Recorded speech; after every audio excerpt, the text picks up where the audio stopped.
Happy Monday and welcome to Reading the Bible is Easy-ish, the video podcast series where we do just that. We read the Bible and we ask questions. We have a conversation with no preparation. This is a Bible passage that we are looking at for the first time here right now. My name is Harrison Litzel. I'm one of the co-hosts here on the podcast, along with Hogan Brock, who is not here today. And today I have Jeremiah Jones here with me. Jeremiah and I went to school together at McAfee here in Atlanta, where we both still are, and met there as we were going through our theological education. So, Jeremiah, I appreciate you being here. How's it going? I'm good, man. Thank you for having me. I'm excited about what we are going to dive into. Yeah. I don't think I have not seen you since we were in school together, and I remember you and I had Greek class together. I don't remember if we had other classes together, what other classes we did, but I do have memories from that Greek class and the time spent there. Oh yeah, you were an A student and I was struggling. So I definitely remember that class, but it was not a good one for me. We had a good group of people in that class, though. I feel like that was one of those things where we suffered together and just working through all that kind of stuff. Yeah. So speaking of Greek, Jeremiah, tell us what's it like for you to read the Bible? When you read the Bible, what are your practices, habits, tools? For me, it depends on my stage of life. Mm-hmm.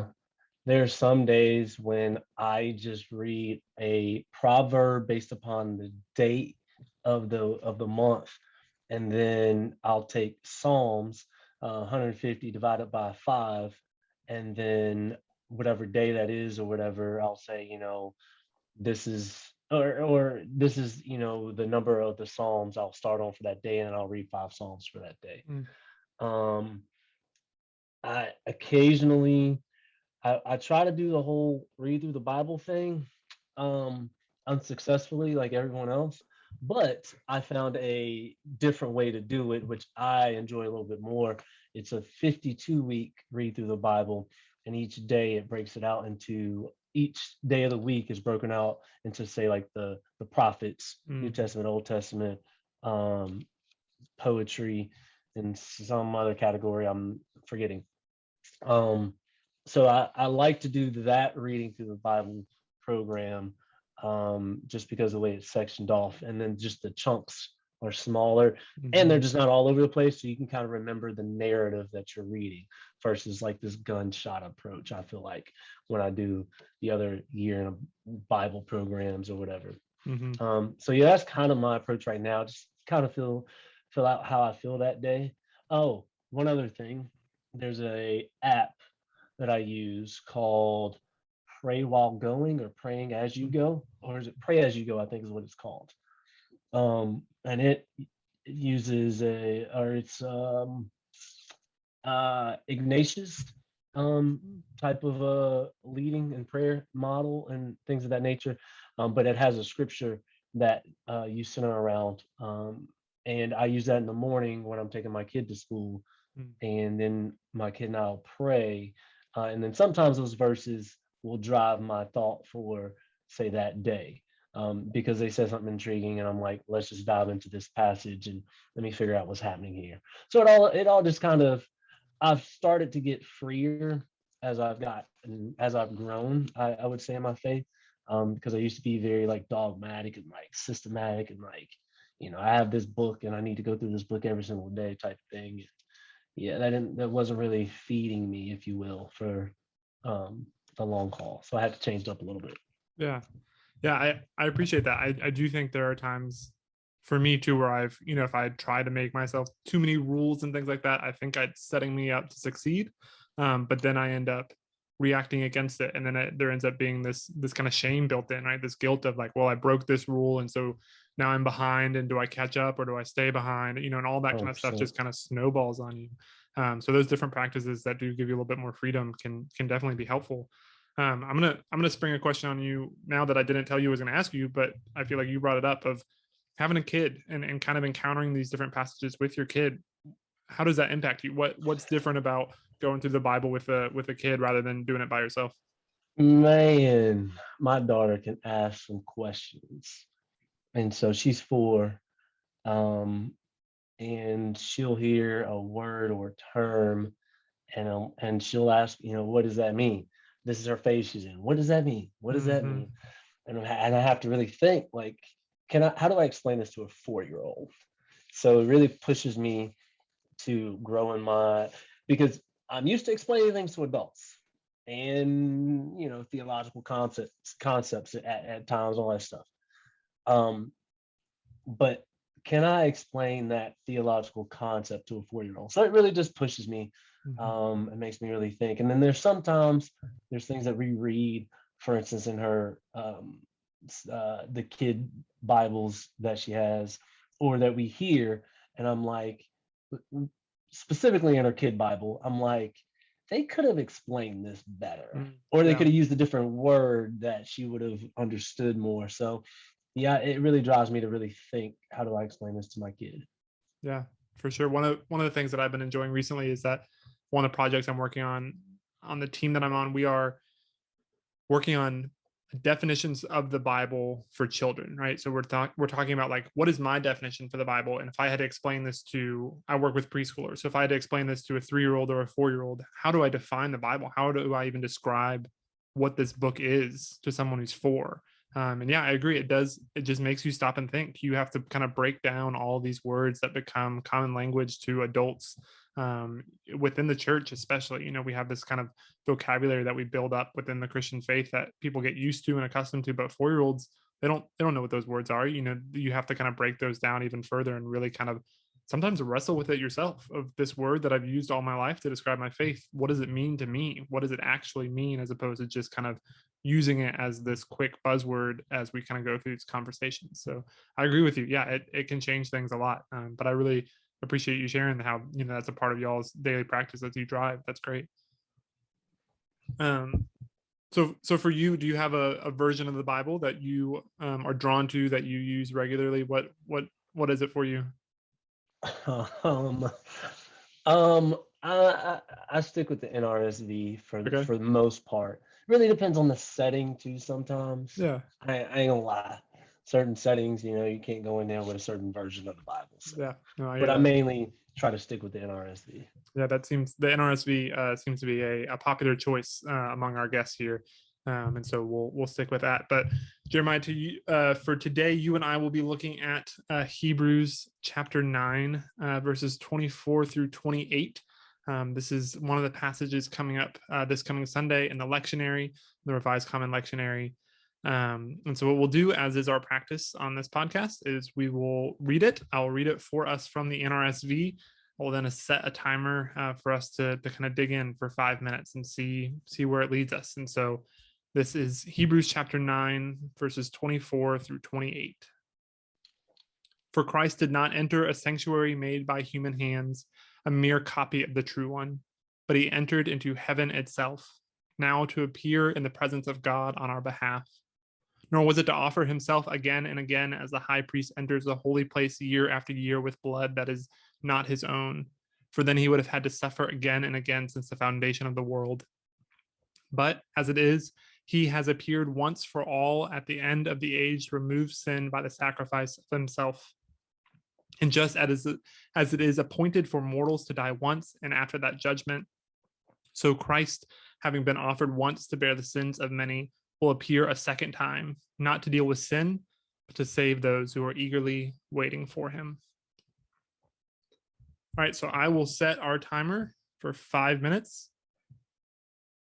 And then Jeremiah, I'm gonna let you start. What from this passage jumped out to you?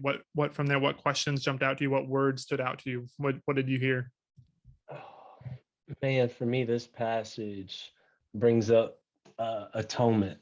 Mm, Um, the whole notion of Christ's death, and was it for my sins and all that type of stuff. And I'm also going. I'll I'll probably preface this with, right now, my social location, I've been working through new atonement theories, if you will, mm, um, and having to press against some atonement theories that people tend to use frequently at church, um, to say there's another way to kind of view this. And so this kind of brings up some of that in me. It makes me wonder and you know, about that and how we can kind of explain what's actually taking place. Um, and then the blood in the holy place and the atonement that's happening with the lamb in the Old Testament, or the picture of what's happening. So yeah, it's invoking all of those thoughts in me. So yeah. Yeah, I hear all that. I mean, I think I'm right there with you. Of this is bringing me back to these conversations of atonement and atonement theories, and these ways we go back and forth attempting to explain or describe what Christ did, who Jesus was, and what his life, death, and resurrection means to us, right? Um, and I do think that this is one of those passages where I heard you say in there like the a picture of what happened, and explaining what happened, and one way of coming at it, and I agree with you on all those kinds of things. Of I think that there is value and truth in this passage, but I always struggle when we hold on to one of these images and say this is definitive, this is it. There's no other way to look at this, because I do think that this is one way to look at it, right? And I think even within the Bible, we have these other ways. I mean, kind of holding those next to each other can give us a little bit fuller of an image, of what atonement looks like. So, going back to our conversation from a minute ago about working with kids and reading the Bible with kids, talk about the word atonement. What does that word mean? How would you explain that to someone who hasn't heard it before? I would say that this is kind of talking about, ooh, see, even how I define it's going to kind of pigeonhole me to a particular. Okay. Um. Oh. Um. Traditionally, we'll say atonement is when someone steps in on the behalf of your transgression and takes the brunt, or takes the or to a kid. Uh, when you get in trouble and someone else steps in and says, "Hey, let me be punished for it instead of you," that's atonement. Mm, Um, but the kicker here is that he was punished once, and now that one time punishment covers all of the wrongdoing you may ever do. yeah, But to a kid, they're going to say, so I can just keep being bad yeah, because this person is taking, or has, will get in trouble and not me. yeah. So yeah, that would I would have to figure out a better way to explain that. Yeah, that's an interesting point. I think that here we have this comparison between the temple practices, right, of the high priest going to the holy of holy, that happens every year, right, year after year after year, to atone for the sins of the people, to make right what has happened. And what the author here is saying is like, that's Christ doesn't have to do that. This is a one-time thing forever. The different ways that we hear that, of like, oh great, one payment for anything I do wrong forever, that's a good deal. I can do, this, that, or the other. Or, showing the power of what Christ did for us on that one time and how powerful it was. Or yeah, I mean, I think that seems to be one of the kind of turning points of this passage. Definitely. Um, so yeah, that's it's very interesting. Yeah. And then the other part is with the temple, they would have to go back again and again Mhm. to sacrifice over and over. Um, and when I do wrong, should I have to own it and then say thank you for forgiving me, or like Mm, there's a part I think we kind of read into this whole salvation piece right there, because it's like, where's that line at? Like, yeah, do I have to ask for forgiveness constantly? Should I? Or should I just rest in the fact that like Christ has already forgiven me because he took on all the sins of the world, or he bore the sins, as the passage says. hmm, That's a tough part for me. yeah, yeah. So I mean, this our timer's up. 5 minutes have come and gone, and so that's where we'll stop for now. But I will ask, if you're going to spend more time with this passage this week, if something's going to stick with you, if you're going to dwell on something that you encountered here? What do you want to spend some more time with? I would spend time with the latter part of the verse or the passage, maybe 28. Um, yeah, um, yeah, the part about Christ bearing the sins of many, um, and now when he comes back, it won't be for sin. He's going to come back for Mhm. those who are eagerly waiting. What does that mean for me? What does that mean for how I live? What does that mean for how I live in the midst of the sin I am currently committing? Yeah. Um, so yeah, I'll probably like wade in that for the week. Yeah. Yeah. It that does kind of bring a turn to the end of this passage. I feel like through most of this passage, I felt like we were just wading deep in these conversations of atonement and just trying to figure out what it was that Jesus did. And then there at the very end, it's like, but wait, there's going to be more. That this isn't just about what Jesus did; it's about what Jesus is going to do. Um, yeah, I think I want to spend some more time there too. The hope that's there with that, and that this isn't a work.